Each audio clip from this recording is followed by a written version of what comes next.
আজকে আমার রেসিপি পটল আলু ডিম অমলেট ঝোল। তার জন্য আমি নিয়েছি পটল লম্বা লম্বা করে কেটে নিয়েছি, আলুও কেটে নিয়েছি আর দুটো ডিম। রান্নাটা সর্ষের তেলে হবে। তেলটা গরম হয়ে গেছে, ফোড়নে আমি জিরে দিলাম। ফোড়নটা একটু ভাজা হবে। ফোড়নটা ভাজা হয়ে গেছে। আপনারা চাইলে এতে শুকনো লঙ্কা তেজপাতা দিতে পারেন, আমি দিচ্ছি না। এবার আমি আলু দিয়ে দিলাম। আলুটা আমি ভেজে নিচ্ছি। ডিমটা অমলেট করার জন্য আমি একটা বাটিতে পেঁয়াজ কুচনো আর কাঁচা লঙ্কা অল্প একটু নুন নিয়ে নিলাম। ডিমটা ভেঙে নিয়েছি। এবার আমি ভালো করে ডিমটা ফাটিয়ে নিচ্ছি। ফ্রাই প্যানে সর্ষের তেল দিয়ে দিয়েছি। এবার ওই ফাটানো ডিমটা আমি দিয়ে দিলাম, দিয়ে একটা অমলেট আমি ভেজে নিচ্ছি। এবার আমি অমলেটটা একটা পিঠ হয়ে গেছে, এইভাবে মুড়ে আর একটা পিঠ আমি ভেজে নিচ্ছি। এইভাবে মুড়ে মুড়ে। এদিকে আলুটাও ভাজা হয়ে গেছে, আমি আলুটা তুলে নিচ্ছি।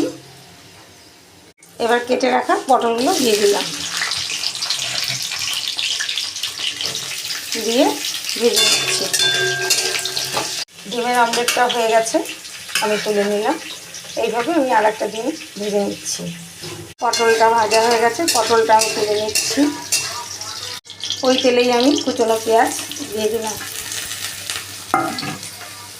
দিয়ে ভালো করে পেঁয়াজটা ভেজে নিচ্ছি। আর 2 কোয়া রসুন একটু থেতো করে দিয়ে দিলাম। পেঁয়াজ রসুনটা ভাজা হয়ে গেছে। এবার দিয়ে দিলাম একটা টমেটো কেটে দিয়ে দিলাম, দিয়ে টমেটোটাও ভালো করে ভেজে নিচ্ছি। এবার অল্প একটু নুন দেবো। টমেটোটা সুন্দর গলে গেছে। এবার আমি মশলার মধ্যে নুন, হলুদ আর ধনে জিরে গুঁড়ো দিয়ে দিলাম, দিয়ে ভালো করে মশলাটা কষানো হয়ে গেছে। এবার ভাজা পটল আর আলুটা দিয়ে মশলার সাথে মিশিয়ে নিচ্ছি। পটল আলু মশলার সাথে ভালোভাবে কষানো হয়ে গেছে। এবার আমি জল দিয়ে দেবো এটা সেদ্ধ হওয়ার জন্য। পরিমাণ মতো জল দিয়ে দিলাম। 3টে আমি ডিম অমলেট করে রেখেছিলাম। এবার আমি এটা মাঝখান দিয়ে কেটে দিচ্ছি। এইভাবে সব কেটে নিচ্ছি। পটল আলুর ঝোলটাও হয়ে এসছে, আলুটাও সেদ্ধ হয়ে গেছে। এবার আমি কেটে রাখা অমলেটগুলো দিয়ে দিলাম। 1 চামচ গোলমরিচের গুঁড়ো দিয়ে ভালো করে মিশিয়ে নিচ্ছি। তরকারিটা হয়ে গেছে। এবার পটল আলু ডিমের ঝোলটা হয়ে গেছে, আমি নামিয়ে নিচ্ছি। আপনারা নামানোর আগে একটু গরম মশলা দিতে পারেন, আমি দিলাম না, আপনারা দিতে পারেন।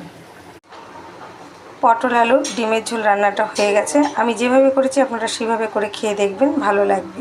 ভালো লাগলে আমাকে বেশি বেশি করে শেয়ার, লাইক, কমেন্ট করবেন।